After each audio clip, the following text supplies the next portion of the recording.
El sol todavía no había trepado del todo el filo rojizo de las colinas cuando una bruma de polvo se alzó sobre el camino que conducía a Arroyo Seco.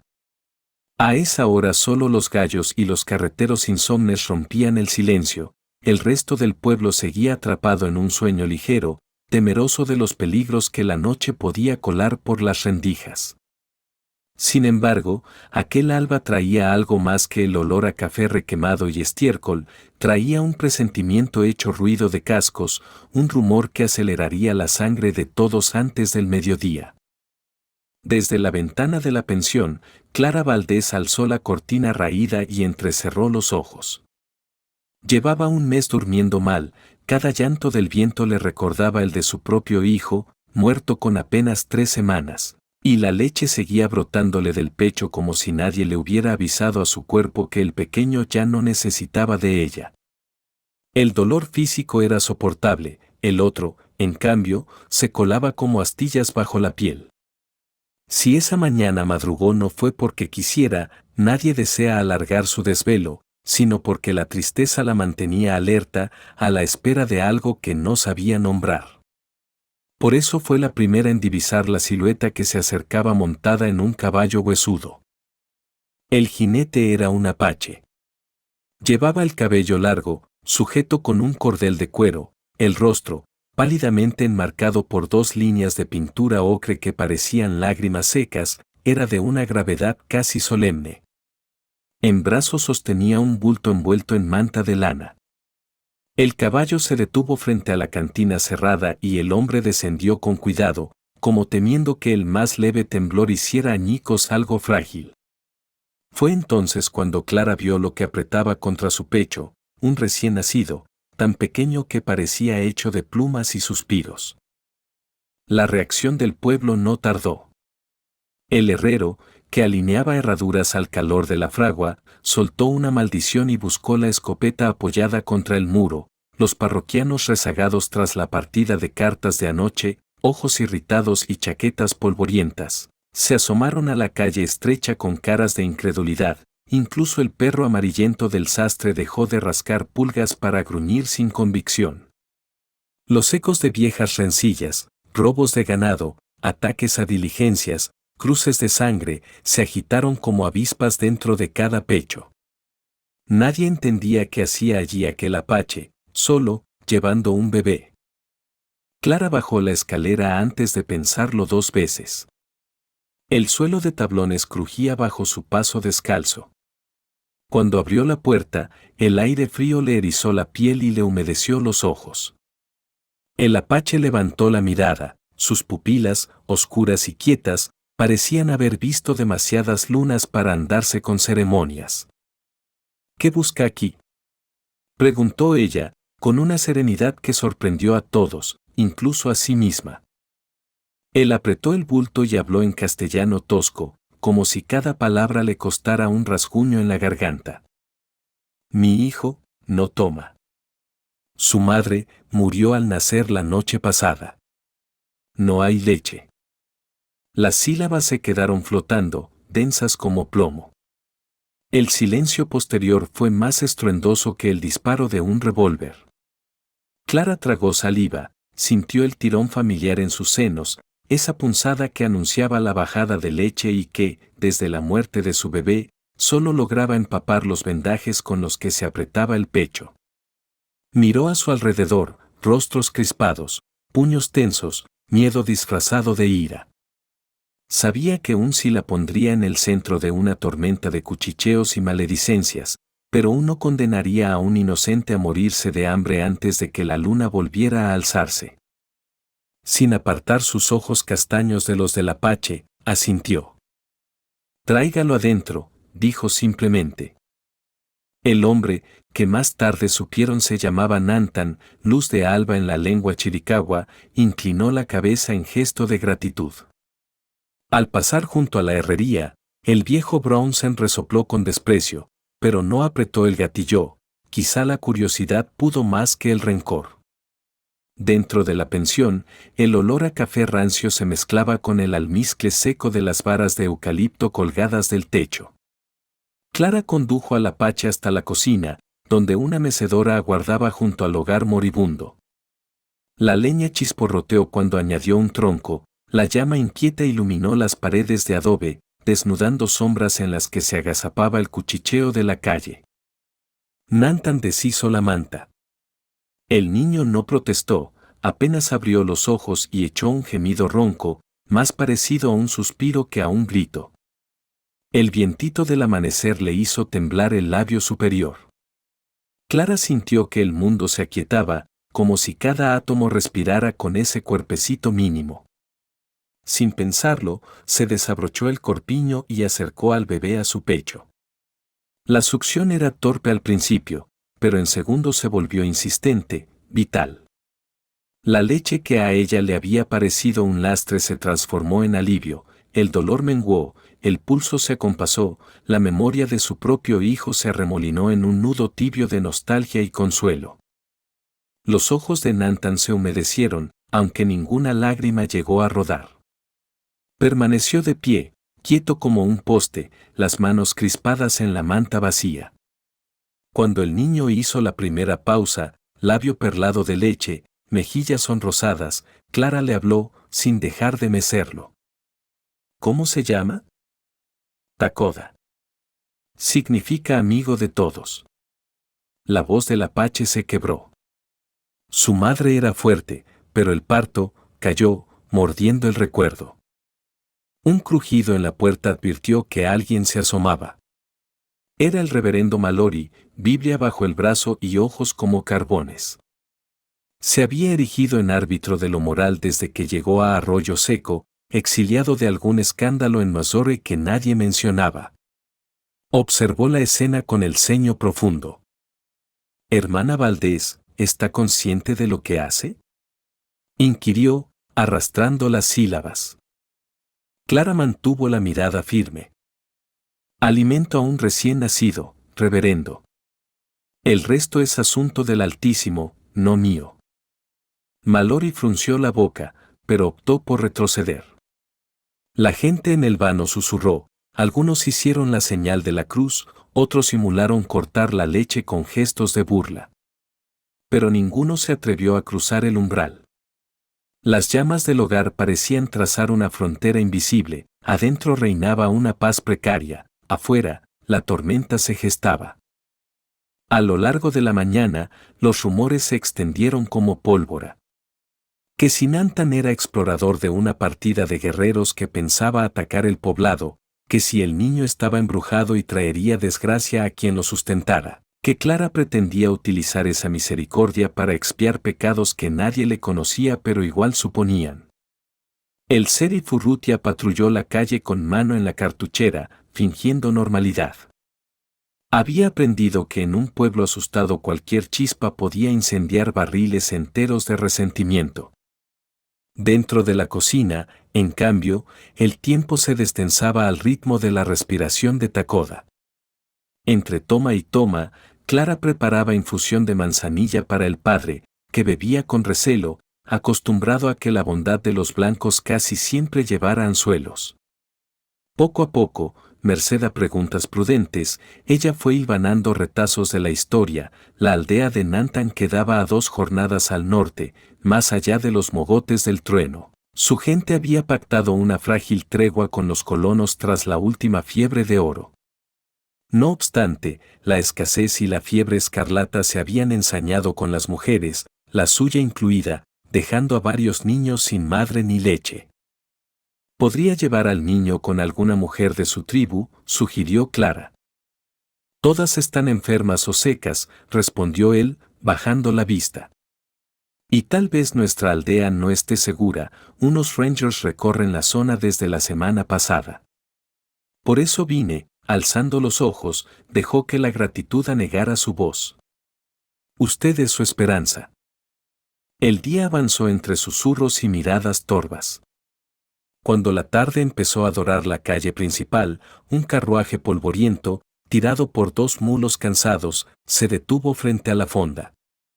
El cochero anunció su llegada con un chasquido de lengua, nadie salió a recibirlo. Solo un par de niños dejaron de jugar con canicas para curiosear desde la esquina. De la portezuela descendió una mujer envuelta en luto, vestido negro ceñido, velo corto que apenas velaba unos ojos demasiado jóvenes para aquel duelo. Sostenía un atillo y una pequeña maleta de cuero. Al posar la suela en tierra, lanzó una mirada en derredor, como quien mide la temperatura de una habitación hostil antes de decidir si entrar o huir. Clara alcanzó a verla desde la ventana y sintió un eco de reconocimiento inexplicable. La recién llegada alzó el velo, revelando un rostro pálido, delineado por cabello castaño recogido en un moño austero. Los ojos, de un verde musgo poco común en aquellas latitudes, se clavaron en la puerta entreabierta donde Clara amamantaba al bebé. Fue un segundo, tal vez menos, pero algo, en esa breve colisión de miradas, chispeó con fuerza de premonición, una corriente subterránea que anunciaba que nada volvería a ser igual. Nantan, que había permanecido de espaldas a la ventana, se tensó al notar el silencio repentino. Giró apenas y vio a la desconocida. Ella dio un paso, vaciló, alzó la maleta como si pesara más que su pena y avanzó hacia la pensión.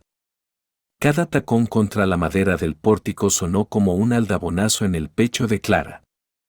Nadie habló, incluso el bebé pareció contener la respiración. Cuando la puerta se abrió, la luz rasgó el interior en un haz dorado. La joven viuda, porque pronto se sabría que ese era su desgarro, sostuvo la mirada de Clara y luego, lenta, descendió los ojos al niño que mamaba. Un temblor recorrió sus labios, entrecortando el suspiro que escapó antes de que pudiera controlarlo. Algo en aquel gesto, más vulnerable que triste, hizo que el corazón de Clara tamborileara como caballo espoleado. Buenas tardes, saludó la recién llegada, con acento del sur, quizá de Veracruz. Me llamo Elena Montoro, y busco alojamiento por unos días. Clara tragó para despegar la lengua del paladar. Tiene usted suerte, respondió, mientras sentía la leche latir contra el pecho. Quedan habitaciones vacías. Pase, y bienvenida a Arroyo Seco.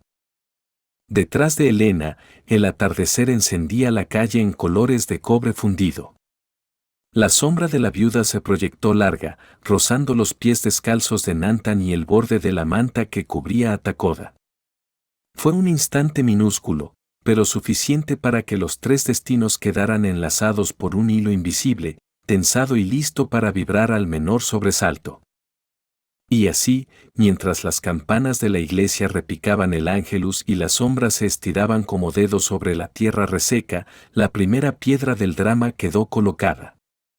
Nadie, ni Clara con su dolor en carne viva, ni Nantan con su fe en una desconocida, ni Elena con su carga de secretos, podía adivinar que aquella decisión, nacida de la compasión y sellada por una mirada, pondría en marcha un engranaje de revelaciones y tormentas que sacudiría al pueblo entero. El primer canto del gallo tiñó de azul la habitación donde Elena había pasado su primera noche en Arroyo Seco.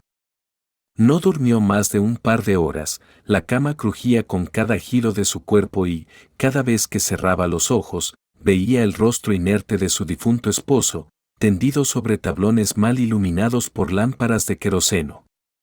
Cuando los destellos anaranjados del amanecer rozaron el marco de la ventana, ella suspiró, estiró las medias para borrar arrugas imaginarias y se recogió el cabello con un pasador de plata. Necesitaba lucir entera, el luto, al fin y al cabo, exige disciplina. En la cocina, Clara ya removía gachas sobre el fogón. Tenía el cuello de la blusa entreabierto y ojeras violáceas que revelaban otra madrugada de vigilia. Takoda dormitaba en una cesta improvisada, envuelto en la manta que Nantan había traído. El apache, sentado en un taburete bajo, afilaba con paciencia una pequeña hoja de obsidiana. Mover la mano era más fácil que quedarse quieto bajo el escrutinio silencioso del pueblo. Buenos días, señora Valdés, saludó Elena, cuidando de no pisar el tablón que siempre se quejaba al centro del piso. Clara ladeó la cabeza, esbozando una sonrisa que no alcanzó los ojos. Llámame Clara, por favor. ¿Descansó algo? Lo suficiente para agradecer otro amanecer, respondió Elena, y sus palabras se dejaron caer como piezas de porcelana, frágiles y pulcras. ¿Puedo ayudar en algo? La mestiza negó, pero señaló la cafetera que borboteaba en la repisa. Fue entonces cuando reparó en el alfiler de plata que sostenía el velo de la viuda. Era un colibrí tallado con minuciosidad, un adorno demasiado delicado para aquel entorno de leña y hierro. Algo en la pieza chocaba con la austeridad del atuendo negro. Clara anotó aquel detalle y lo guardó, sin saber por qué, en la misma gaveta mental donde se archivaban las cosas que más tarde podrían significar un giro del destino. Más tarde, en la calle principal, el polvo todavía dormía pegado a los adoquines. Pero los rumores se habían levantado con el alba. Brownsen, con la escopeta ahora recostada al mostrador de su herrería, conversaba en voz baja con el reverendo Mallory y con Dugan, el cantinero, un hombre seco como el mezcal que servía. No pasa un día sin que ocurra algo que manche este pueblo, farfulló Dugan, escupiendo tabaco. Una viuda desconocida y un apache con bebé son demasiadas piezas nuevas en el tablero. Lo extraño engendra pecado, sentenció Mallory, crispando los nudillos sobre la Biblia. Y el Señor castiga la tibieza de los buenos. Debemos apartar la maleza antes de que ahogue la cosecha. Brown se engruñó, incómodo incluso con aquella metáfora. Su hijo mayor había muerto en un choque con un pequeño grupo apache 5 años atrás. No olvidaba la sangre, pero tampoco ignoraba cuántas veces la ira del pueblo había desembocado en linchamientos injustos. Aún así, la idea de gente foránea, una mujer misteriosa y un salvaje bien plantado, rondando los corrales lo inquietaba. Propongo vigilarlos, concluyó. Y si notamos algo raro, actuamos. La mesa selló el pacto con un par de palmadas. En los pueblos donde la ley llega a caballo, la sospecha suele trotar más rápido que el sheriff. Clara salió a comprar cebo para las lámparas. Avanzaba con Tacoda en brazos, envuelto en su rebozo, mientras Nantan la seguía medio paso detrás, atento a cualquier ademán hostil. Desde los pórticos, las miradas los flanqueaban como moscas en verano. Una mujer mayor, Philippa Ugaldi, frunció la boca y escupió al suelo, murmurando algo sobre leche impura. Nantan sostuvo su mirada, y la anciana recogió las faldas, como si temiera que el simple roce de un apache manchara su moral. En la trastienda de la botica, Clara rompió el silencio. ¿Por qué viniste tú, y no otro miembro de tu pueblo? Preguntó con voz baja, viendo cómo el boticario vertía aceite de ricino en un frasco. Debiste haber sospechado que, tragó saliva, que muchos no lo aceptarían. Fui elegido, respondió él, acomodando el cesto de hierbas que acababa de comprar. Mi esposa era hija del chamán. Antes de morir, pidió que cuidara a Tacoda entre los dos mundos. Dijo que el niño necesitaría entender ambos lados del río. Clara no supo qué contestar. Pensó en su propio hijo, que nunca conocería ni un mundo ni el otro. Una punzada le subió hasta la garganta.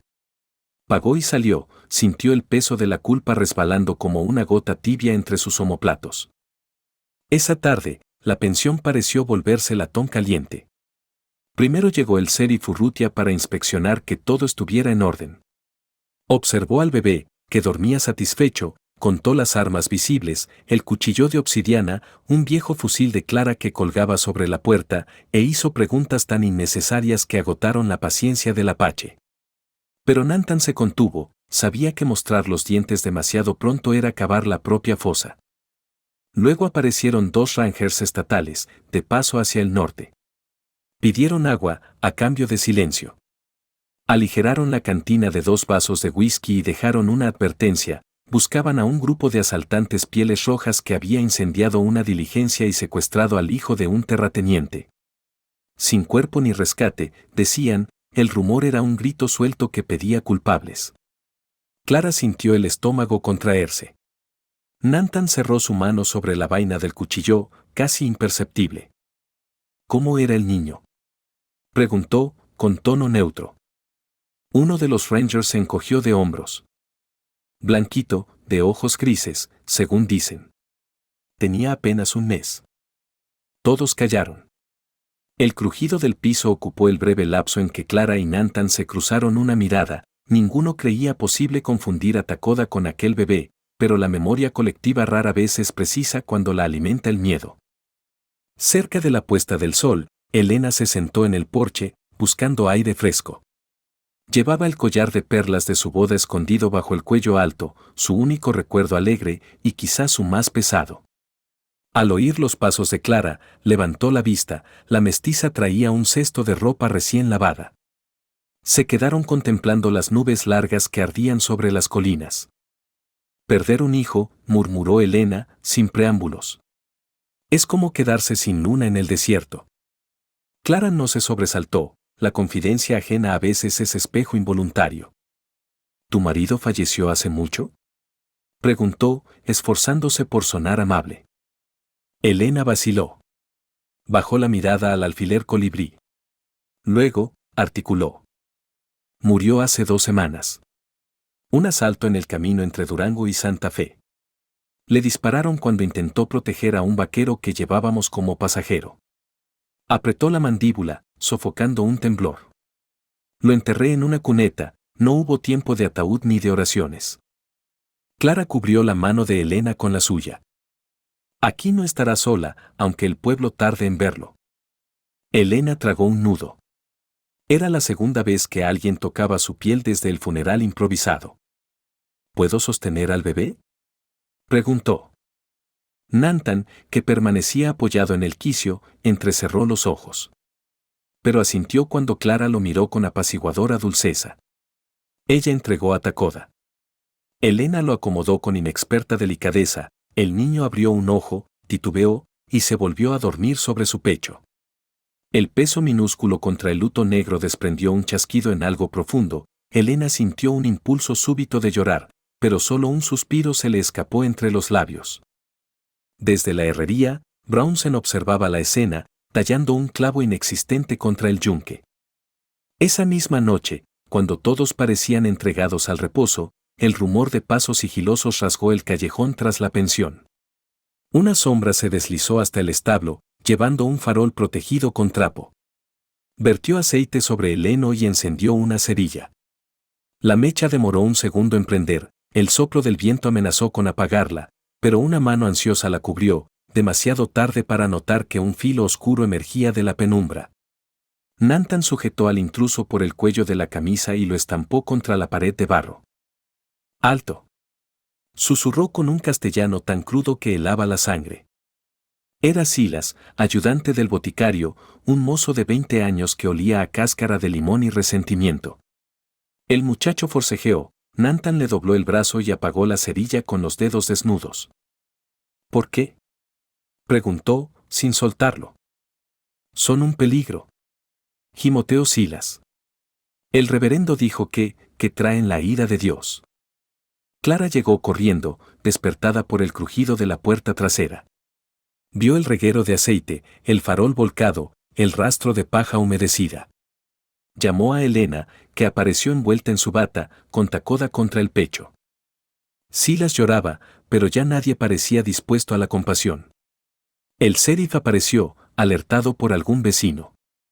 Llevó al chico de las orejas hasta la cárcel, más por evitar el linchamiento que por fe ciega en la justicia. Esto se complica, advirtió, antes de marcharse. Mañana llegará gente con el riel caliente. Las llamas que no ardieron en el establo prendieron, en cambio, en el ánimo del pueblo. Al día siguiente se celebraba la feria mensual de granos. Rancheros de comarcas cercanas atestaron la explanada con sacos de maíz y ruedas de queso. El ataque frustrado al establo ya corría de boca en boca, aderezado con exageraciones. A media mañana, un pequeño tumulto se congregó frente a la pensión. Alguien golpeó la puerta con nudillos furiosos. Clara abrió. Se topó con el reverendo Mallory, flanqueado por Brownsen y Dugan, y un puñado de hombres curtidos que despedían el hedor agrio del resentimiento. Pedimos que entregues al niño a manos cristianas, decretó Mallory.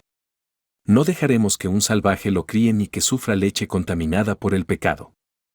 Clara sostuvo el picaporte con la mano izquierda, con la derecha sujetaba un trapo de cocina, como si aquel pedazo de tela fuera un estandarte doméstico. Si tienen quejas, hablen conmigo, repuso con calma. Ni Nantan ni Takoda han hecho daño a nadie. Brownsen se adelantó medio paso. Lo harán, masculló. Los indios nunca vienen por una sola razón. Nos usas a nosotros mientras planean tomar lo que es nuestro. Un murmullo de aprobación serpenteó entre la multitud. El sheriff apareció justo entonces, con expresión tensa. Basta de alboroto, ordenó. Mientras no haya delito, todos retrocedan. Mallory elevó la Biblia. El delito contra la moral es el peor de todos. Tronó. ¿No es acaso pecado permitir que criaturas sean criadas lejos de la luz? Un relámpago de desafío cruzó los ojos de Clara. Pero antes de que respondiera, Elena avanzó, con Takoda dormido en brazos. Los tacones resonaron sobre el pórtico, el velo negro ondeó como bandera que desafiara a la tormenta.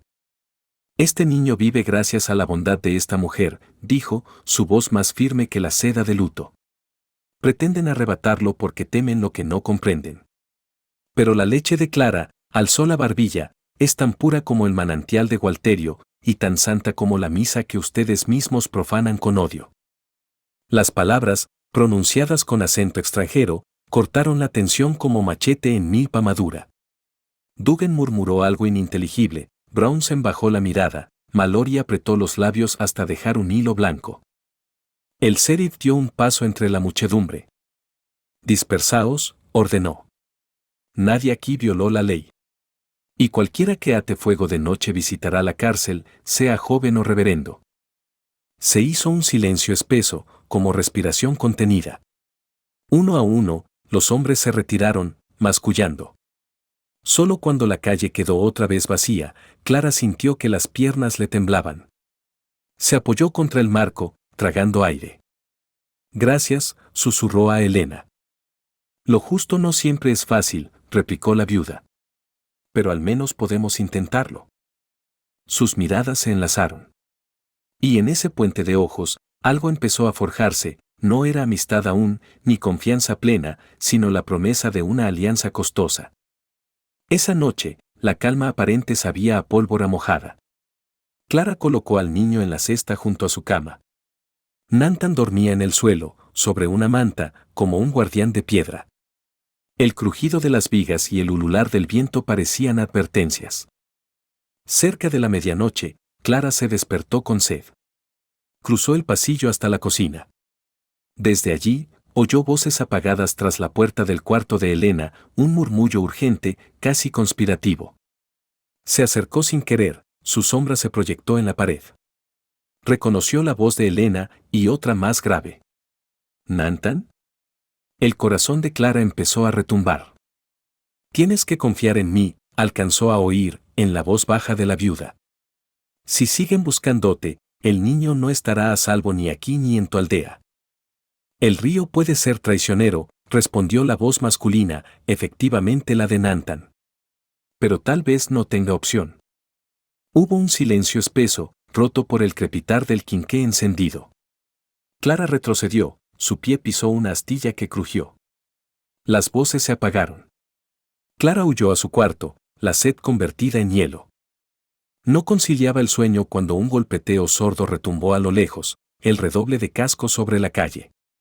Asomó por la ventana, una columna de Rangers, 6 tal vez, avanzaba hacia la plaza. Las farolas alumbraron un carruaje cubierto que arrastraba polvo de muchos kilómetros.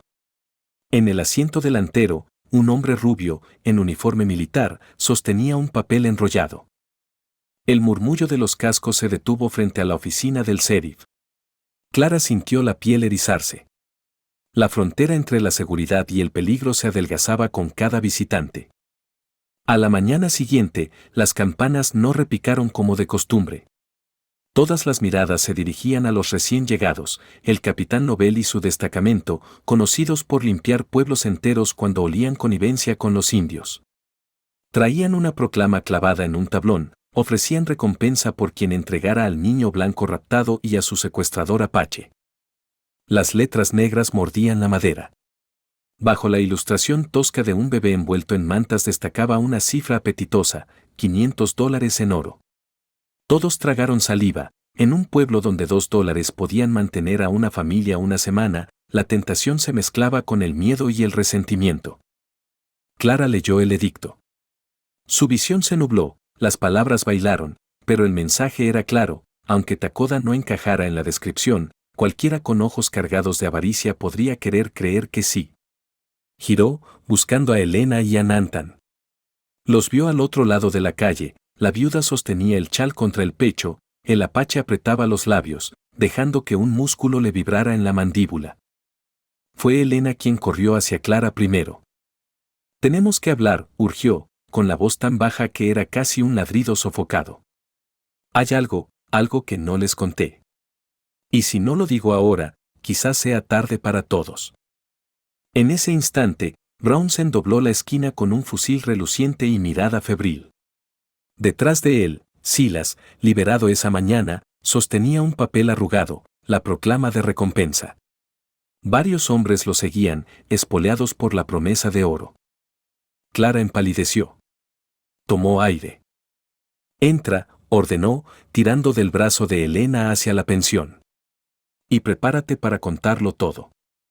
Takoda empezó a sollozar, como si presintiera la tormenta. Nantan desenvainó la obsidiana.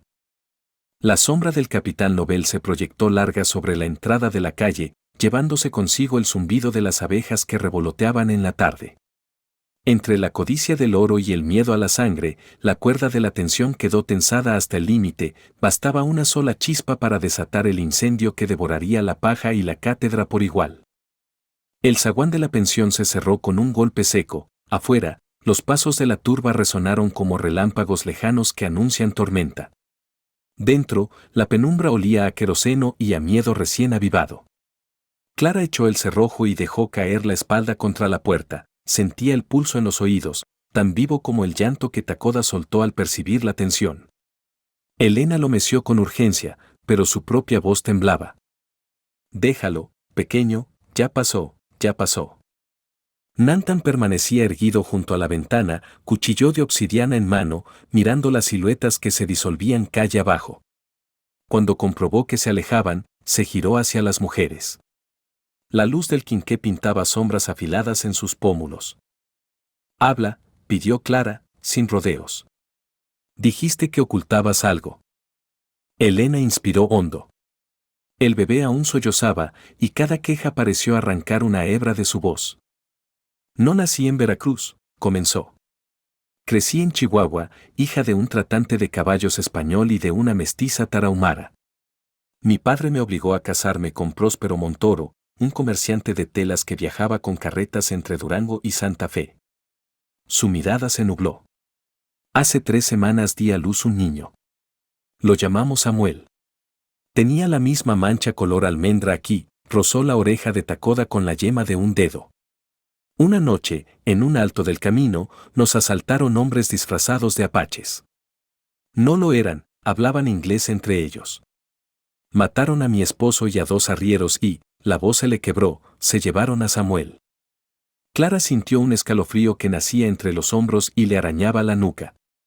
Levantó la mirada hacia Nantan. ¿Quieres decir, qué crees que Takoda es tu hijo? Musitó. Lo sé, afirmó Elena, sin titubeo. Cuando lo tuve en brazos, reconocí la marca y la cicatriz en el talón, hecha por el curandero al cortar el ombligo. Su respiración se entrecortó. Y reconocí esta manta, sacó de debajo del rebozo un retazo bordado con hilos azules. La cosí yo misma en el viaje. Nantan frunció el ceño. Apretó el mango del cuchillo hasta que los nudillos se le pusieron blancos. Mi esposa encontró al niño envuelto con esa manta, dijo, despacio, como quien examina cada palabra. Yo había salido a cazar. Cuando regresé, ella estaba agonizando, nuestro hijo nació muerto, y en brazos tenía a este, cayó, tragándose la amargura. Dijo que los espíritus habían intercambiado vidas, un niño sin madre por una madre sin niño. El silencio cayó como plancha de plomo al rojo. Clara sintió que el piso se inclinaba, apoyó la mano en la mesa para no desplomarse. Entonces, susurró, ni el bebé pertenece a Nantan ni fue él quien lo raptó. Lo encontró. O lo tomó, saltó Elena, con tono menos acusador que desesperado. Pero después de ver a esos hombres, no supe en quién confiar. Y cuando lo vi aquí, vivo, cerró los ojos, supe que daría la vida por recuperarlo. La tensión se tensó como cuerda de violín. Nantan habló, ronco. No lo arranqué de tus brazos. Si hubiera sabido, negó con la cabeza. Busqué leche, no conflicto. Takoda protestó de nuevo. Clara lo recogió con suavidad y lo pegó a su pecho. Su instinto maternal, dolorido pero vigente, la empujó a protegerlo más allá de cualquier lógica. Discutir quién tiene la razón no salvará al niño, dijo. Afuera hay una recompensa y un capitán con 6 hombres armados. El pueblo huele plata y sangre. Si nos quedamos, alguien se llevará al bebé a la fuerza. Nantan deslizó el cuchillo en la vaina. ¿Qué propones? Clara alzó la vista, sus ojos, rojizos por tantas noches sin sueño, brillaban con determinación. Tenemos que salir antes de que el sol se ponga. Ir al norte es imposible, los Rangers vigilan. Al oeste está el desierto abierto. Pero al este, siguiendo el cauce del arroyo seco, hay gargantas donde nadie patrulla y donde los caballos no pasan de 2 en fondo. Respiró hondo. Podemos escondernos allí hasta que las cosas se enfríen o hasta decidir qué camino tomar. Elena apretó los labios. Yo iré, dijo. No me separaré de Samuel. Miró a Nantan.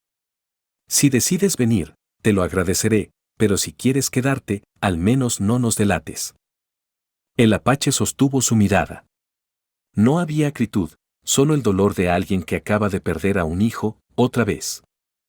Los guiaré, respondió con voz apenas audible. El cauce es traicionero de noche. Yo conozco rutas que ni los coyotes se atreven a usar. Clara parpadeó, sorprendida. No puedo dejar el pueblo. Pero puedo ganarles unas horas. Si empaqueto víveres y digo que el niño está enfermo, los curiosos se mantendrán a distancia. Se volvió hacia Elena. Lleva mi caballo, está acostumbrado a caminos pedregosos. Y llévate este chal, desanudó de su cintura una faja de color vino. Te servirá de manta y de señal para mí. Takoda acabó de mamar y se quedó dormido. Clara lo envolvió y se lo entregó a Elena, quien lo sostuvo con reverencia, como si temiera que se deshiciera en humo. Regresaré, prometió Clara, tocando la mano de la viuda.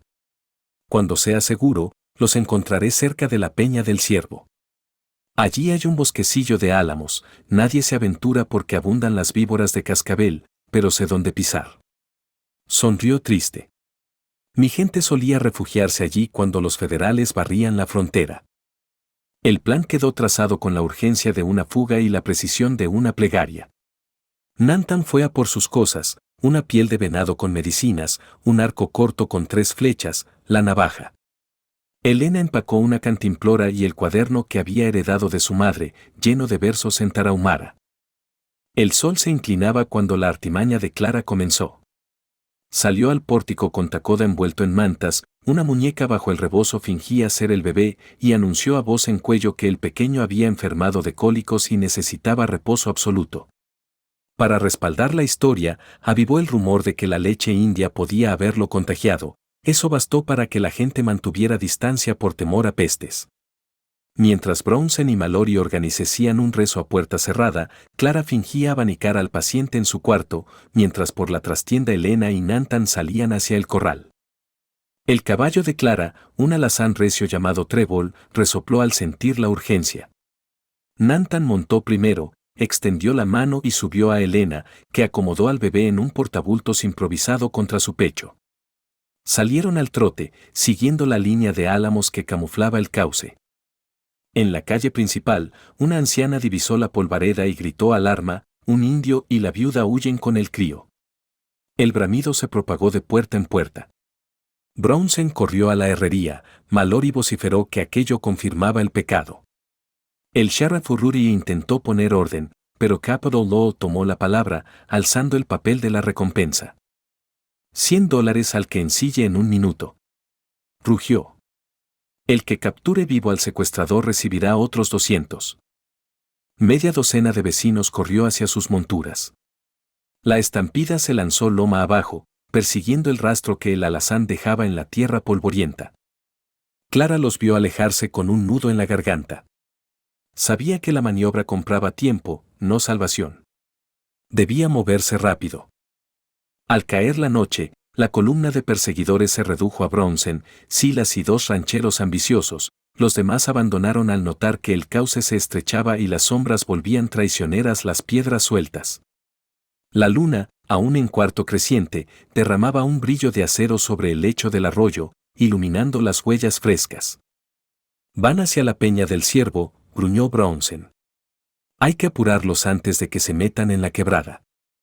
Silas mascó una maldición, temeroso de serpientes y de historias sobre fantasmas indígenas en aquellas gargantas. Pero la avaricia es más fuerte que el miedo, espolearon sus caballos. Mientras tanto, Nantan había guiado a Helena por un desvío invisible, un cauce seco que serpenteaba bajo los sauces. Se internaron en un cañón apenas iluminado, allí el aire olía a salvia y piedra húmeda.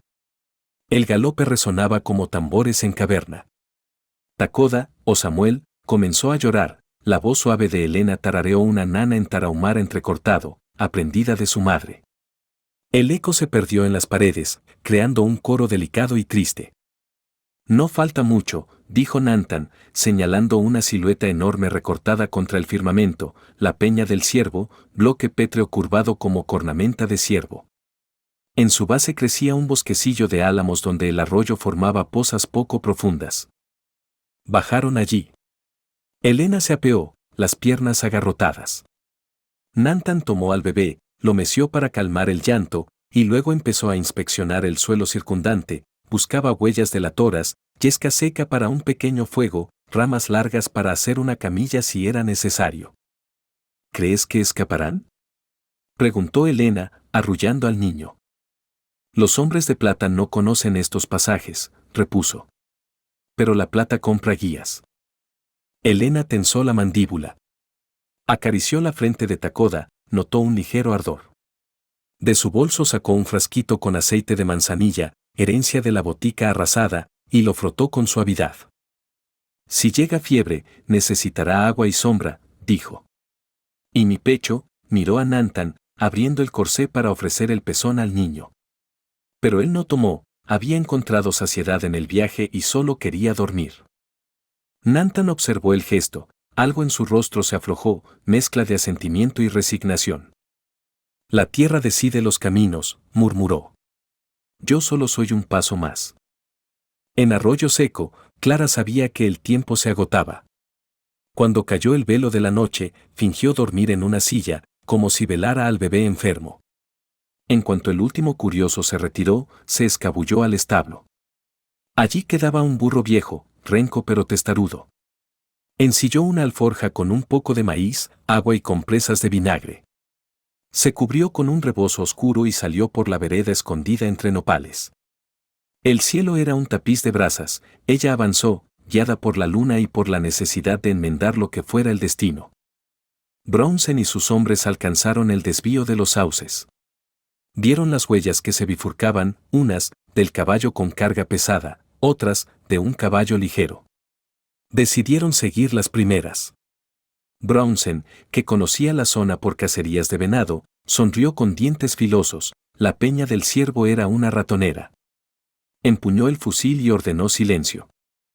Silas rezongó, él se quedó un poco atrás, recordando la noche que pasó en vela tras prender fuego al establo. En su fuelle de agua llevaba también whisky para el valor. Le dio un trago, la soga del miedo se aflojó apenas. A 1 kilómetro de la peña, Clara comenzó a notar luces que danzaban entre los árboles, linternas. Apretó el paso, el burro rebuznó, incómodo. Intentó rodear por el talud, pero sus sandalias resbalaron en la grava suelta. Se hincó, palpó la tierra, encontró huellas frescas. Reconoció el contorno de la herradura de trébol. Suspiró, aliviada y temerosa a la vez. El chasquido de una rama la hizo congelarse. Entre los matorrales surgió Silas, medio ebrio, con la escopeta temblorosa. «Tú», exclamó, apuntándole. «Sabía que los ayudarías». Clara alzó las manos. «Silas, no despairs. Hay fiebre. Solo llevo medicinas». El joven vaciló, las palabras fiebre y leche impura aún daban vueltas en su cabeza, alimentadas por el reverendo. Pero recordó la recompensa. «Si me dices dónde están, te garantizo que no les harán daño, a ti», ofreció, voz pastosa. Clara sostuvo su mirada. «Eres mejor que esto, Silas. El boticario te enseñó a curar, no a matar». Las manos del chico se crisparon. El cañón se bajó, luego subió de nuevo. Dudaba. Detrás de él, un gallo de noche cantó, presagio de mala fortuna. La confusión se espesó como brea. Un siseo cortó la oscuridad, la flecha de Nantan se clavó en el suelo, a un palmo de los pies de Silas. El chico dio un brinco, disparó sin apuntar, el tiro se perdió en el cielo. El burro relinchó, Clara se lanzó al suelo. «Basta», gritó, cruzándose entre Silas y la espesura. Otra flecha silbó, esta vez cortó el ala del sombrero de Silas, que cayó de espaldas, soltando el arma. Temblaba. Nantan emergió de la maleza como sombra de granito. «Retrocede», ordenó, voz de trueno contenido. «No vuelvas». Silas gateó, tropezó con la hierba y huyó tan rápido como sus piernas borrachas se lo permitieron, dejando el fusil detrás. Clara soltó el aire que había contenido y se dejó caer sobre la grava.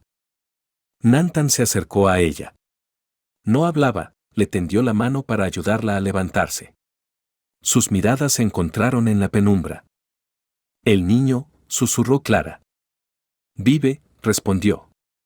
«Pero vendrán más».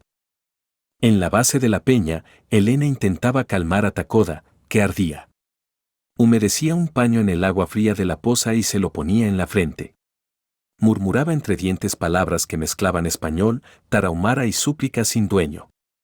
Los ojos del bebé se abrían y cerraban, vidriosos. Cada vez que se agitaba, la viuda sentía que el corazón se le desgarraba un poco más. El crujido de ramas la hizo girar. Clara apareció, jadeante, con la alforja de medicinas, Nantan a su lado, tensando el arco. Elena corrió, lágrimas mezcladas con sudor. «Tiene fiebre», dijo, voz rota. «No sé qué hacer». Clara abrió la alforja, sacó compresas y un frasco de corteza de sauce. Machacó un trozo, lo echó en el cuenco con agua y lo acercó al fuego. Nantan avivó las llamas con la palma, el vapor subió, salvador. «Tendrá sabor amargo», advirtió Clara, soplando el líquido. «Pero bajará la fiebre». Elena sujetó al bebé y vertió lentamente el preparado entre sus labios. Takoda lloró al principio, luego lo tragó. Minutos después, el calor de su piel comenzó a disiparse, como bruma que se retira ante el alba. Clara exhaló y se echó atrás, con los ojos cerrados. Cuando los abrió, encontró la mirada somnolienta pero aliviada del niño. Un sollozo suave le trepó por la garganta. Nantan apoyó una mano en su hombro, no había palabras suficientes para ese agradecimiento. «No estamos a salvo aún», dijo. «Puedo oler al hierro venir». En efecto, a lo lejos, el eco de cascos y voces se aproximaba.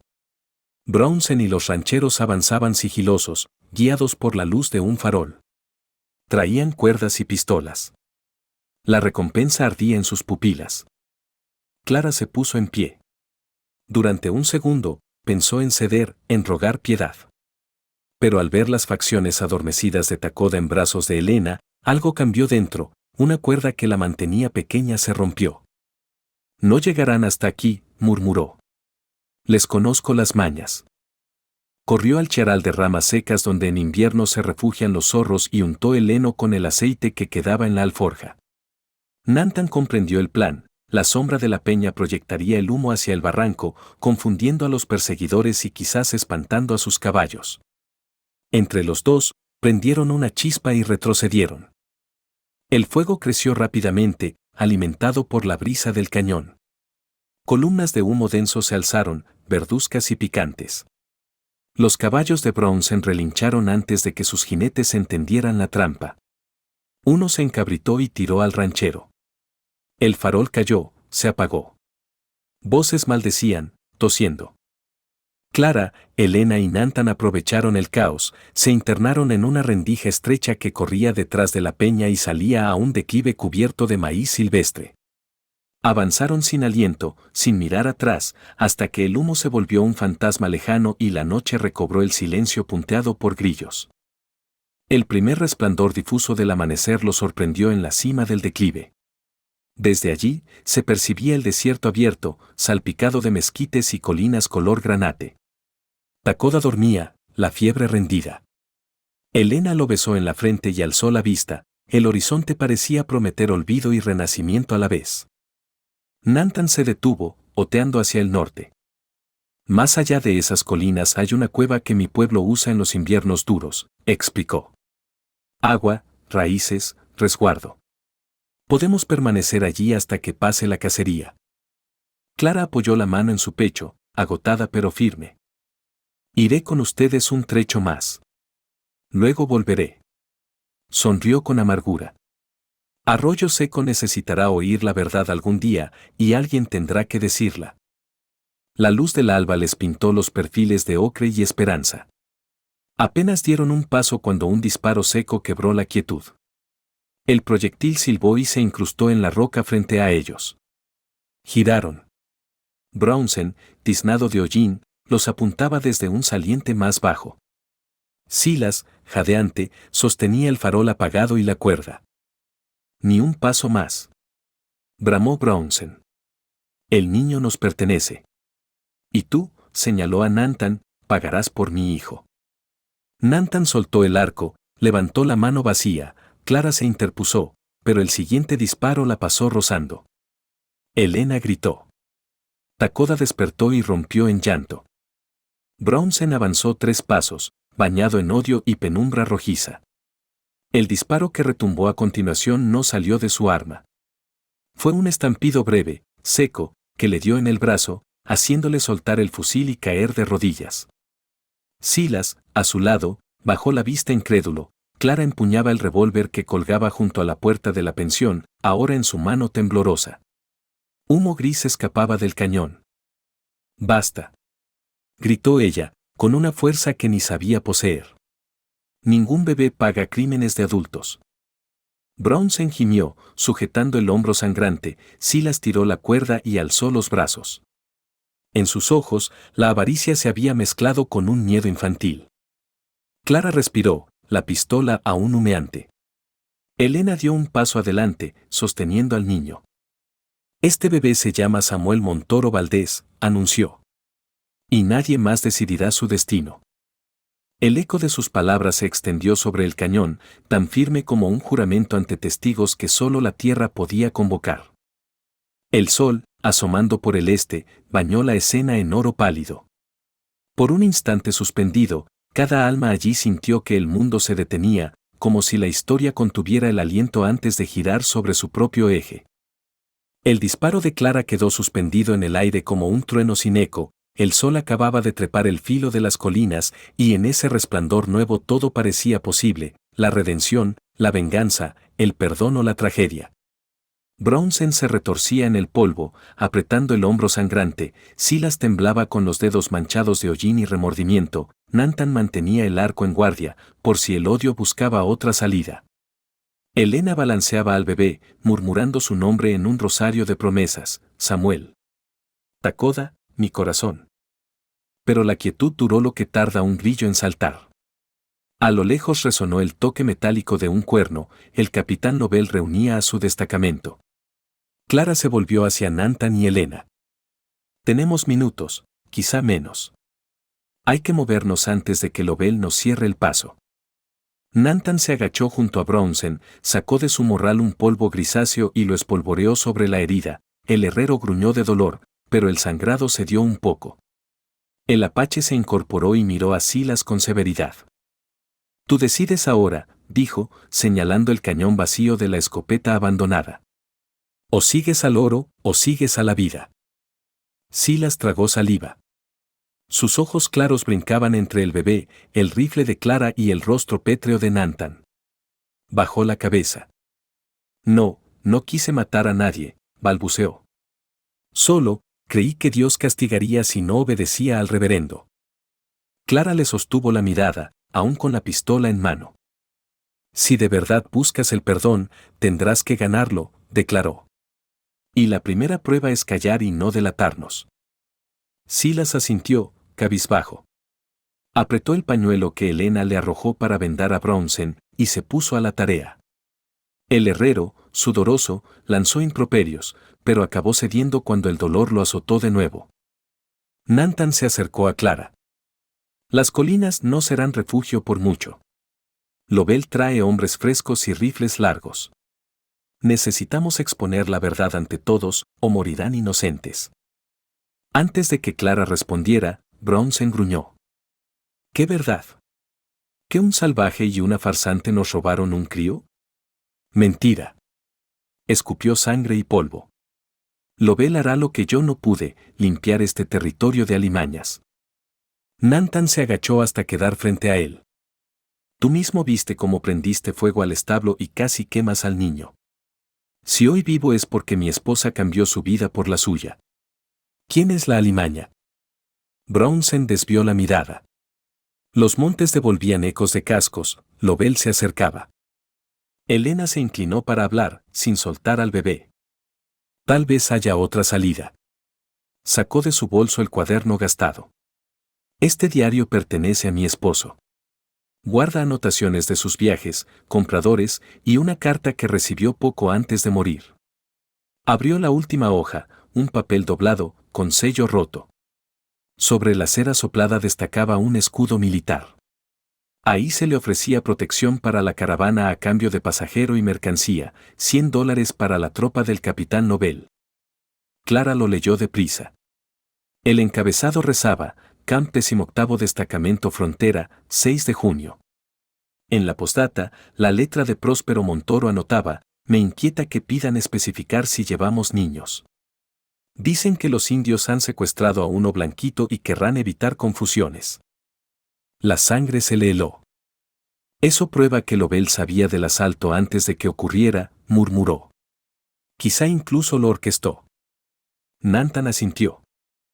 Si queremos salvar al niño, debemos mostrar esa carta al pueblo, y rápido. El estruendo de los cascos se hizo nítido. Clara inhaló. Atad a Brownsen, amordazadlo, Silas vendrá con nosotros. Partiremos en direcciones separadas y nos reuniremos en la plaza de Arroyo Seco antes de la puesta del sol. Yo llevaré la carta. Miró a Helena, amable pero firme. Tú y Samuel debéis esconderos en la sacristía. El viejo padre Tadeo aún vive y no soporta a Mallory. Nathan escoltará. Helena abrió la boca para replicar, mas se contuvo al ver la determinación de Clara. Entendía que aquella mestiza frágil era capaz de sostener todo un pueblo con la fuerza de su moral. Media hora después, Lovell se encontró con Brownsen atado a un mezquite y con Silas encañonado por Clara, quien simulaba ser rehén, en un recodo del arroyo. El capitán, frustrado, inspeccionó la escena. Clara, sin perder la calma, actuó. Capitán. Este chico quiso huir con el bebé, el herrero intentó detenerlo y recibió un tiro. Yo misma lo socorrí. El niño está en manos del Apache y la viuda, rumbo al norte. Lovell frunció el ceño. Los hombres de Brownsen dicen que fue usted quien disparó, señora Valdés. Clara clavó los ojos en Brownsen, amordazado, el herrero se retorcía, sin poder hablar. Lovell sacudió las riendas del caballo. Silas, ¿es cierto? El muchacho tragó saliva, atrapado entre los ojos acerados del capitán y la pistola oculta de Clara. Yo, solo quería ayudar, balbució. Pero el Apache nos tomó por sorpresa, dijo que se iba al norte, los vimos, la mentira se desovillaba como hilo viejo. Lovell resopló. Ordenó a un soldado que desatara a Brownsen y a otro que registrara alrededor. No hallaron huellas frescas salvo las de un burro cojo que se perdían hacia unas nopaleras. Perra lista, murmuró el capitán al acercarse a Clara. Me servirás más viva que muerta. Caminarás delante del pelotón. Si mientes, lo sabremos. Clara bajó la mirada, su corazón se desbocaba, pero su frente permanecía serena.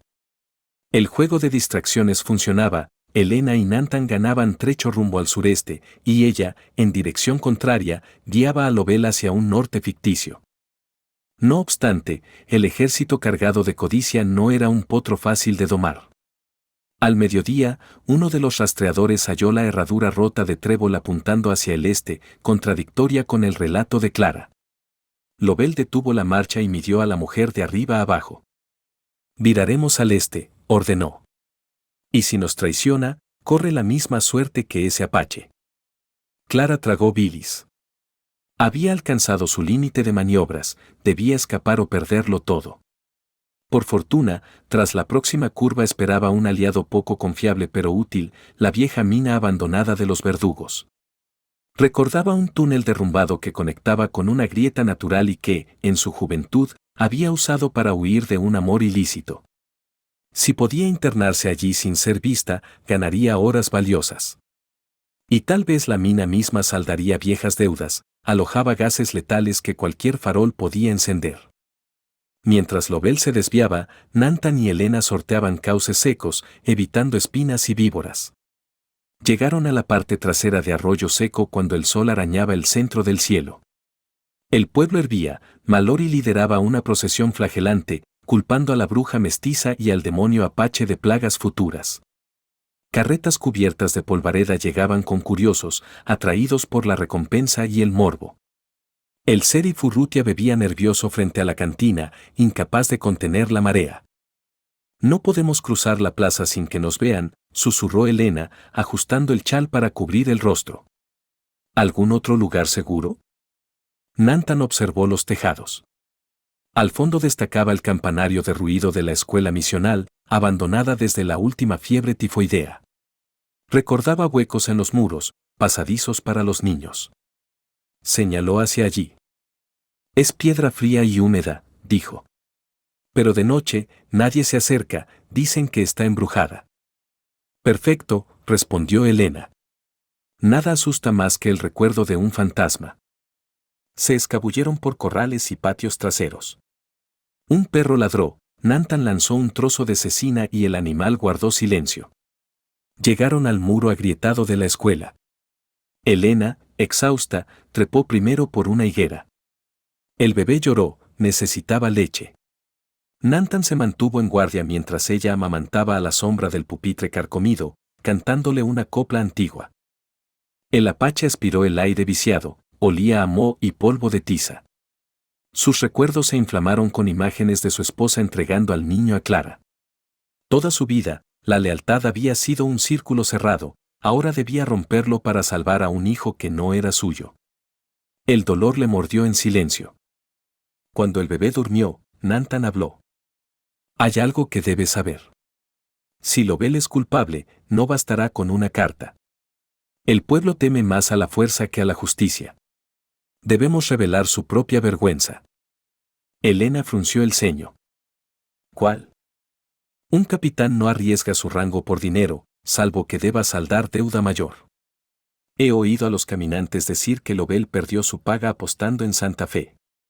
Su reputación pende de un hilo, si demuestra su farsa ante sus soldados, ellos se volverán contra él. Elena recordó la honrosa afrenta de los hijos de su pueblo cuando un padre se endeudaba, quitar pan a su sangre. Si Lobel encubría un secuestro, su pasado era su peor enemigo. ¿Cómo hallamos prueba? Hay un baúl en la carreta de mando. Vi las marcas de candado de latón. Si contiene la correspondencia de pagos, bastará con exponerlo. Elena susurró un tal vez que sabía a oración. Acarició el sueño del niño, luego repitió. De noche. Cuando el pueblo calle, tú y yo nos deslizamos. Y al amanecer, mostraremos la verdad. Los planes valientes siempre parecen posibles a la luz tenue de un refugio. El problema es la realidad que espera afuera. Clara conducía al pelotón hacia la hilera de cerros donde yacía la mina. El calor azotaba la piel, las moscas se colaban por los pañuelos sudados. Lobel fustigaba impaciente. Allí delante, indicó Clara. Tras esa loma está el paso que conduce al cañón. El apache juró que escondería al niño en una cueva cerca de la mina abandonada. Lo veremos, rezongó Lobel. Un soldado se adelantó, farol en mano. La boca de la vieja galería se abría como una herida negra. El aire que exhalaba era tibio y olía a hierro podrido. Clara se apeó, fingiendo desfallecimiento. Adentro hace calor, musitó. Necesitará agua. El capitán la empujó. Entra tú primero. Y no intentes nada. Clara asintió, tragando el miedo. Sabía que los cagajones de murciélago acumulados podían arder con la llama del farol y liberar gases letales, pero contaba con que el túnel corto impediría que las llamas llegaran hasta la veta profunda. Avanzó 5 pasos, arrastrando los pies. Detrás de ella, el capitán y 2 soldados sostenían fusiles y lámparas. Entonces, el murciélago intuyó la amenaza y aleteó directo al farol. El soldado se asustó, alzó el brazo, la llama cayó contra el guano reseco, una lengua de fuego surgió, alimentada por el metano. Clara se echó al suelo justo cuando la explosión sacudió la entrada. Los soldados salieron despedidos, uno rodó entre piedras, gimiendo con la cara abrasada. Lobel se cubrió, pero la onda lo tumbó. Una viga carcomida se deslizó del techo, bloqueando parcialmente la boca del túnel. Clara gateó, tosiendo humo, y rodó fuera, entre escombros. El caos reinó, 2 caballos se soltaron, los soldados corrían, cegados por el hollín. Aprovechó y se internó monte arriba, hacia un promontorio de rocas donde alguna vez rezó su madre al dios del agua. Una vez segura, escondida tras un matorral, respiró la tarde, temblando, y agradeció no haber derramado sangre extra. La explosión había sido susto, no masacre. El capitán, furioso, tardaría horas en reorganizarse. Pero Clara sangraba por una ceja abierta. Con un jirón de falda detuvo la hemorragia. Apoyó la cabeza en la piedra y cerró los ojos. Necesitaba llegar viva al pueblo antes de la madrugada. En Arroyo Seco, la tarde avanzó hacia un crepúsculo encarnado. El reverendo Mallory elevó su sermón bajo el portal de la iglesia. Con voz vibrante, acusó a Clara y a los idólatras de conspirar contra la cristiandad. Convocó a una vigilia armada, cada casa debía mantener linternas encendidas, cada hombre, un rifle cargado. Urrutia, preocupado por la explosión que divisó al horizonte, intentó sofocar los rumores, pero Mallory le ganó la voz. La soldadesca de Lobel regresó maltrecha, sin Clara. El capitán, con la cara tiznada, declaró que la mestiza había huido con la ayuda de cómplices del demonio, exigió monturas frescas. Los parroquianos dudaron, como el capitán, con tantos hombres, había dejado escapar a una sola mujer. Los rumores tomaron nuevas direcciones, civilinos. Entre la confusión, Silas, que había fingido desvanecerse durante la explosión, se escabulló por callejones y llegó a la escuela misional. Dio 3 golpecitos en la puerta media rota. ¿Nantan? ¿Señora Montoro? Soy yo. Dentro, la penumbra olía a cera y polvo de tiza. Nantan emergió, con la obsidiana al cinto. Elena sostuvo al niño, alarmada. El muchacho alzó las manos. No traigo armas, susurró. Vengo a advertir, Lobel dice que si el niño no aparece antes del amanecer, quemará la pensión y pondrá precio a la cabeza de cualquiera que lo oculte. Elena palideció. Takoda gimió, sintiendo la tensión. Silas, con voz trémula, añadió. Creo que Lobel perdió el control. Uno de sus soldados murió en la explosión, otro está ciego. Lo culpan a él. Si muestra debilidad, lo destituirán. Hará cualquier cosa para entregar su trofeo. Nantan lo observó. Quiso odiarlo, casi mata al niño, pero vio en el temblor de sus manos un arrepentimiento real. Lo invitó a pasar.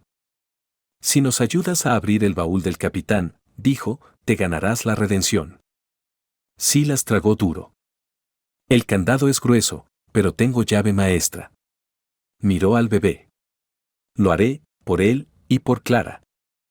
Elena aferró el cuaderno y la carta, vio la brújula moral del muchacho girar en dirección correcta. Tal vez aún había esperanza. La luna menguante se alzó, mezquina de luz. Nantan y Silas se deslizaron entre sombras. Elena se quedó con el niño en la sacristía, cantando una plegaria tarahumara para espantar los malos sueños. Los hombres tardaron 1 hora en rodear el perímetro del campamento militar. 2 centinelas dormían, agotados. El baúl estaba dentro de la carreta de mando, bajo una lona.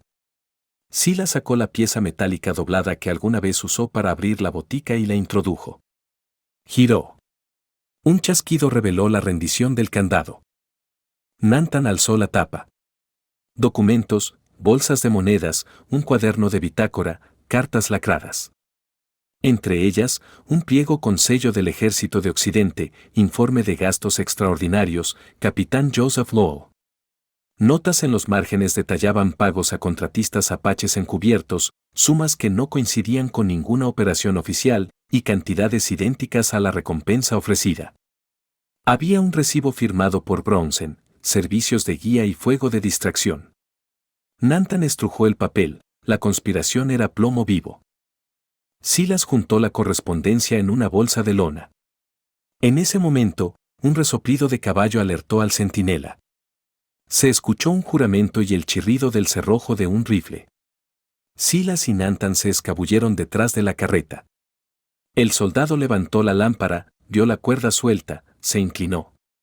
Un golpe seco en la nuca lo dejó inconsciente, la culata de su propio rifle, blandida por Silas. Nantan le ató las manos y lo dejó entre sacos. Cuando regresaron a la escuela, Elena los recibió con un suspiro que era mitad alivio, mitad terror. Extendieron los documentos bajo la luz tenue de una vela. Ella revisó los sellos, comparó la letra, y supo que aquella sería su salvación o su condena, según la audiencia. Todo dependía de Clara. Nos presentamos al amanecer en la plaza, convino Nantan. Que el pueblo vea quién es el verdadero ladrón de niños. ¿Y si Lovell dispara primero? Preguntó Silas, voz quebrada. Entonces, repuso Elena, alzando al niño, habrá mártires, pero no más inocentes abandonados. A kilómetros de allí, Clara descendía la ladera que desembocaba en la entrada trasera de Arroyo Seco. Tenía la ceja abierta, la blusa manchada de hollín y manos temblorosas, pero sus pasos eran firmes, guiados por el faro interno de la obstinación. Llevaba la carta de Lovell doblada en el corsé, pringada de sangre. Cada latido era una campanada de advertencia. Al asomar al pueblo, notó linternas y antorchas, la vigilia armada de Mallory. Se escurrió por el callejón que conducía al patio de la iglesia, pensaba esconderse en la torre cuando oyó un susurro. Clara. Era Silas, agitado, con los papeles en la mano. La mestiza casi se desplomó al reconocerlo. Entraron en la penumbra del campanario, donde Nantan y Elena aguardaban. El reencuentro fue abrazo y llanto ahogado. Takoda, despierto, balbuceó un gemido. Clara lo tomó, comprobó la temperatura, normal, tibia de sueño. Besó la frente del pequeño y suspiró. El amanecer aún era promesa distante, pero la plaza ya bullía. Mallory atizaba odio, Lovell afilaba órdenes, preparando redada final. Al ver a sus aliados, Clara endureció la voz. Tenemos las cartas, tenemos el testimonio de Silas, y tenemos público sediento de escándalo, dijo. Montaremos nuestro juicio al alba, delante de Dios y de este pueblo. Que la verdad resuene más fuerte que las balas. Nantan asintió. Elena estrechó su mano. Y si no creen, nos iremos igual. La frontera es ancha, el desierto, aunque duro, no juzga. Pero Clara ladeó la cabeza. No, eso sería huir toda la vida. Este suelo ha bebido demasiada sangre y demasiadas mentiras. Si callamos, otro niño será moneda de cambio mañana. El silencio los envolvió, denso. Después, Nantan levantó la obsidiana y la clavó en el tablón del campanario, como juramento. Entonces al alba hablaremos, declaró. Elena arrulló al niño. El sueño lo vencía, ajeno a la tempestad que se avecinaba. Fuera, la luna menguante cruzaba el meridiano, las sombras se contraían y el gallo del herrero anunció el preludio del día. En la plaza, el reverendo alzó la Biblia, Lovell aferró su fusil. Y en un rincón sagrado de la vieja escuela, 4 corazones latieron al unísono, encendidos por un único fuego, el de la verdad que no se rinde aun cuando se sabe en minoría. Así amanecía sobre Arroyo Seco, complicado como un nudo de espinos, listo para romperse o para florecer. El cielo apenas sospechaba el amanecer cuando una brisa fría barrió Arroyo Seco, llevando consigo un aroma de tierra húmeda que rara vez visitaba aquel valle reseco. Las linternas agonizaban en los pórticos, los hombres que habían prometido vigilia cabeceaban, abrumados por el cansancio y la duda. Sobre los tejados, la línea gris del alba se abría paso como filo mojado. Nadie lo sabía aún, pero aquella claridad iba a arrancar costras viejas. Clara descendió del campanario con el niño en brazos, seguida de Elena, Nantan y Silas. El pequeño dormía, exhausto, pero tranquilo, su respiración marcaba un compás sereno que contrastaba con los corazones trepidantes que lo rodeaban. En la plaza, el reverendo Mallory ya preparaba un discurso final contra los encubridores. El capitán Lovell, de uniforme tiznado y vendaje en el antebrazo, repartía órdenes secas a sus hombres, alineados junto al asta de la bandera descolorida. Brownsen, pálido y resentido, apoyaba la espalda contra un poste, con el brazo inmovilizado y una venda oscura bajo la camisa. Urrutia, el sheriff, parecía quebrado en medio, miraba unas y otras caras con labios apretados, consciente de que cualquier chispa podía partir al pueblo en dos. Clara avanzó sin pedir permiso. El sonido de sus pasos sobre la madera del pórtico principal se amplificó, como si la plaza misma contuviera el aliento. Al notar la aparición del bebé, la multitud murmuró, oleadas bajas de curiosidad, codicia sofocada y cierta vergüenza. A un gesto de Clara, Silas alzó la bolsa de lona con los papeles, Elena sostenía el diario de su difunto esposo contra el pecho, Nantan llevaba colgada de la muñeca la obsidiana envuelta en cuero, sin ostentación pero visible. Ahí están. Tronó Mallory, levantando la Biblia. El niño y sus raptores. Detenedlos antes de que renueven su conjura. Lovell dio un paso, la mano en la culata. Entréguenme al infante, ordenó. Y usted, mujer, señaló a Clara, responda cómo escapó de la mina y qué hizo con mis hombres caídos. Clara alzó la voz, limpia, sin temblor. Nadie cayó por mi mano. La torpeza de querer forzar un túnel podrido provocó la explosión. Y este niño, elevó apenas al pequeño, nunca fue raptado por un apache, fue arrebatado a su madre por hombres disfrazados para culpar a una tribu y justificar la recompensa. Un rizo de desconcierto recorrió la muchedumbre. Lovell sonrió sin alegría. Calumnias de mujer afligida. Presentad pruebas, si las tenéis. Silas, tembloroso, avanzó. Su juventud parecía más desnuda que nunca. Yo participé en la vigilancia y escuché a Brownsen hablar con el capitán de fuego de distracción antes de que el establo casi ardiera, soltó. Y vi esta firma. Sacó un papel, extendiéndolo. Recibo de pago a Brownsen por servicio nocturno. Brownsen apretó la mandíbula. Falsedad. Bufó. Ese papel puede haberse escrito anoche por estos mismos conspiradores. Nantan tomó la palabra, grave. En el baúl de mando encontramos cartas donde se habla de contratistas apaches encubiertos cuando ningún apache trabajó para ustedes. Sus propios hombres buscaban a un niño rubio, este no lo es. Sin embargo, apresuraron la recompensa, necesitaban culpables para cubrir un robo y una muerte en el camino. Señaló a Elena. Habla tú. Elena dio un paso. Su luto brilló como carbón húmedo al recibir el primer reflejo rosado del amanecer. Soy Elena Montoro, viuda de Próspero Montoro, dijo. Mi esposo recibió esto. Abrió el diario y mostró la carta con el sello militar. Le exigían informar si viajábamos con niños. Días después, en la ruta, fuimos asaltados por hombres maquillados de indios, pero que hablaban inglés entre ellos y llevaban botas con clavos. Mi esposo murió protegiendo la carreta. Mi hijo fue arrebatado. Reconocí a mi bebé por la mancha en su oreja y la cicatriz del cordón. las telas que lo envolvían las cosí yo. Alzó la manta. El apache no lo robó, lo halló junto al cuerpo de su propia esposa, muerta al parir un hijo sin vida. Tomó a este para darle madre. Lo trajo buscando leche, no botín. Los murmullos se tornaron un oleaje entrecortado. Varias miradas, antes agresivas, se desplazaron hacia Brownsen, otras, hacia Lovell. El reverendo Mallory golpeó el atril improvisado. ¡Qué hábil teatro de lágrimas!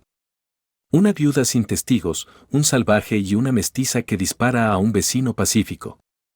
No nos engañarán. Su voz subió un tono que se quebró en un gallo involuntario. Clara entonces alzó otro papel, doblegado y manchado de sangre seca. Esto, dijo, es la carta donde se promete protección a la caravana Montoro, protección que jamás llegó. Y aquí, sacó un segundo, de la bolsa, un informe con pagos no registrados y la firma del capitán Lovell. Miró a los soldados. Dice, reembolso por coordinación de secuestro fingido. Las cifras empatan con la recompensa que se ofreció sin asegurar identidad del menor. Si mentimos, pedid al capitán que explique estas cuentas delante de vosotros. Lovell tensó la mandíbula, un velo de ira fría se le posó en los ojos. Intentó arrebatar el papel, pero Silas fue más rápido y se lo entregó al sheriff Urrutia. Un suspiro colectivo cruzó la plaza cuando el sheriff ajustó los lentes, leyó, frunció el ceño y volvió a leer. Capitán, estas anotaciones no figuran en registro alguno, murmuró Urrutia. Contratista Brownsen, donativo reverendo M. ¿Qué significa esa inicial? Mallory empalideció, dando un paso atrás. Alguien ha profanado documentos, balbuceó. Un ardid del enemigo. Brownsen se removió, furioso. Yo no firmé nada. Bramó, pero su propia rúbrica mal pulida lo mordía desde el papel, reconocida por los ojos de quienes habían visto sus cuentas de clavos y herraduras. Uno de los soldados jóvenes, Harlan, que la semana anterior había comprado jabón en la botica, se acercó y miró sobre el hombro del sheriff. Capitán, dijo con voz queda pero firme, esa es su letra. Los libros nunca mienten. Si esto es verdad, nos metió en un lodazal. Yo no vine a proteger caravanas para cubrir raptos. El hilo de autoridad de Lovell crujió. Se irguió, voz más acerada. Basta. Es un montaje. Arrestada a esa gente por sedición. Nadie se movió. Otro soldado carraspeó. No obedeceré órdenes hasta que se aclare. Somos hombres del ejército, no mercenarios. El peso del silencio volvió. Las aves primeras comenzaron a trinar en algún alero, como si el día no quisiera esperar a que los humanos resolvieran sus enredos. Lovell, comprendiendo que la obediencia se resquebrajaba, hizo un gesto brusco, desenvainó el revólver, apuntando directo al bebé en brazos de Clara, quizás calculando que un rehén silenciaría las dudas. El gesto provocó un grito colectivo. Nantan, que observaba cada músculo del capitán, se adelantó a la intención, dio un paso enrollado de felino y empujó a Clara con el antebrazo, interponiendo su propio cuerpo. El disparo salió, la detonación sacudió la quietud, las palomas del tejado levantaron un torbellino de alas. La bala silbó y terminó incrustada en el poste de la bandera, astillándolo. La plaza entera exhaló a la vez, como un fuelle. Lovell elevó el arma para un segundo tiro, pero no alcanzó. Urrutia, hasta entonces hombre de medianías, disparó primero. Apuntó al antebrazo del capitán, el impacto hizo que el revólver cayera girando sobre el polvo. Lovell soltó un alarido de ira más que de dolor. Basta, dictaminó el sheriff, la voz renovada. Esta ciudad no será tablero de tu codicia. Entregarás tus papeles al destacamento superior en Santa Fe. Tu autoridad aquí se terminó. Un murmullo de aprobación, tímido al principio, se expandió. Los soldados rodearon a su capitán, no como escolta, sino como cerco. Lovell, jadeante, comprendió la derrota que no venía por bala mortal, sino por pérdida de rostro. Intentó una última mirada de amenaza hacia Clara, ella sostuvo esos ojos sin pestañear. En ellos había fatiga, tristeza y una firmeza que no se aprende en manual alguno. Mallory, Viendo derrumbarse el pilar al que se había amarrado, se lanzó a un arranque moralista. No os dejéis manipular. El enemigo siembra dudas para dividirnos. El castigo caerá sobre quienes amamantan semilla ajena. Clara lo interrumpió, serena. La fe que se alimenta de miedo, no es fe, es hambre. Este niño vive por compasión, no por oro. Y quien bendice incendios pierde su derecho a señalar culpas. Varias mujeres, hasta entonces invisibles, asintieron. Felipa Ugalde, la anciana que había escupido en el suelo días atrás, removió el rebozo y habló con voz cascada. La leche que salva a un crío es limpia. Lo demás son lenguas sucias. Reverendo, rece por usted mismo. El golpe no era físico, pero Mallory encorvó un poco los hombros, disminuido por primera vez. La plaza lo vació de autoridad sin lanzar piedra alguna. Disimulando su bochorno, recogió la Biblia y se retiró hacia el templo, tragándose admoniciones. El sheriff ordenó que Lovell y Brownsen fueran escoltados, al primero, para ser entregado a un destacamento superior, al segundo, para reposo vigilado y posterior destierro pactado por el consejo local. No habría juicio formal, el oeste prefería arreglos que cortaran la gangrena sin discursos de toga. Silas, con voz trémula, pidió permiso para asistir a Clara como ayudante en la botica un tiempo, hasta limpiar mis manos. Ella lo miró largo y asintió. La redención se trabaja cada amanecer, dijo. Empieza trayendo agua y, después, escuchando más de lo que hablas. La plaza comenzó a dispersarse lentamente, la tensión destiñéndose en susurros.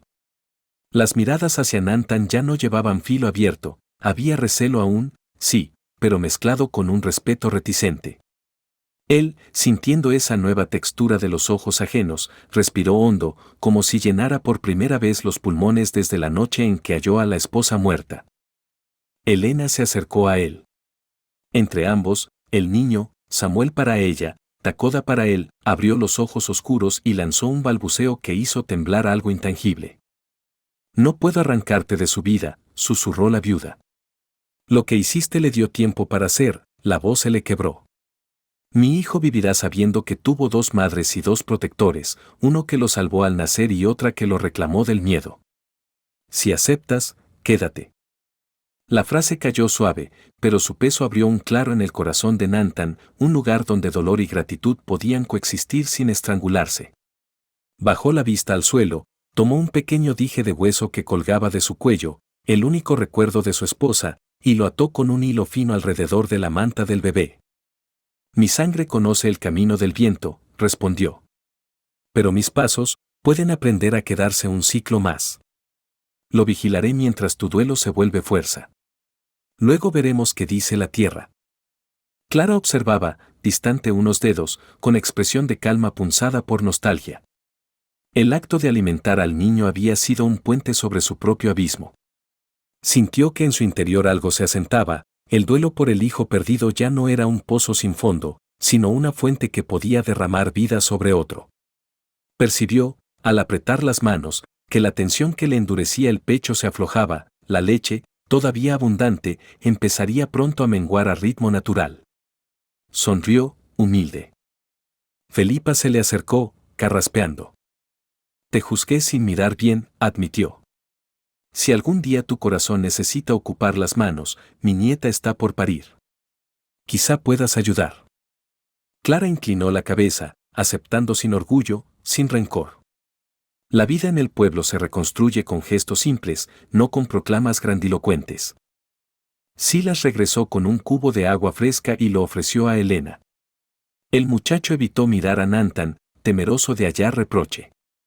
Pero el apache, en lugar de eso, puso una mano firme sobre su hombro y la dejó allí un segundo. No era absolución completa, pero sí un permiso para intentar. El sol, ya franco, derramó oro sobre las fachadas agrietadas. Polvo, luz y respiraciones humanas se mezclaron en una paz áspera, frágil pero real. El niño emitió un sonido parecido a una risa, o quizá un hipo adornado, que hizo brotar sonrisas involuntarias hasta en rostros gastados. Fue un sonido pequeño, casi un susurro, y sin embargo llenó los huecos que los sermones, las amenazas y los disparos no habían logrado. Clara llevó la vista a las colinas que circundaban Arroyo Seco. No lucían menos secas ni menos duras, pero ahora ya no le parecían un muro, eran un horizonte que podía mirarse sin sentir que todo se derrumba detrás. Guardó la carta manchada de sangre en un cofre de la pensión, no como trofeo, sino como recordatorio de cuán frágil es la verdad cuando nadie se atreve a pronunciarla. Esa tarde, mientras el pueblo retomaba su pulso, herraduras martilladas, platos fregados, niños correteando con una prudencia nueva, el aire llevó un eco lejano del cuerno militar alejándose. No trajo gloria ni celebración, solo alivio. A falta de campanadas solemnes, el chasquido de una cuerda de tender la ropa marcó la clausura del capítulo. Al caer el crepúsculo, Clara meció al bebé una vez más antes de pasarlo a Elena. Nantan vigilaba desde el umbral, tal como la primera mañana, pero ahora su postura ya no era de guardia desconfiado sino de custodio compartido. El niño buscó el pecho de su madre. Clara, apartándose con un gesto de ternura, le besó la coronilla y se retiró a apagar una lámpara. Detrás de ellos, el oeste seguía siendo territorio áspero, imprevisible, las tormentas de arena volverían, las sequías morderían la tierra y las malas lenguas quizá buscarían nuevos temas. Pero esa jornada había quedado sembrada una semilla, la idea de que la compasión puede alterar rutas marcadas por la codicia, de que un pueblo puede elegir, aunque sea por un día, no hundirse en su peor miedo. Y mientras la noche subía de nuevo, envolviendo con terciopelo frío los tejados, 4 figuras, una viuda, un apache, una mestiza y un niño renombrado, compartieron un silencio lleno, agradecido, que no pedía promesas eternas. Bastaba con haber ganado ese amanecer. A continuación tenemos 2 historias increíbles que te están esperando. Solo haz clic en la imagen que quieras ver y comenzará a reproducirse.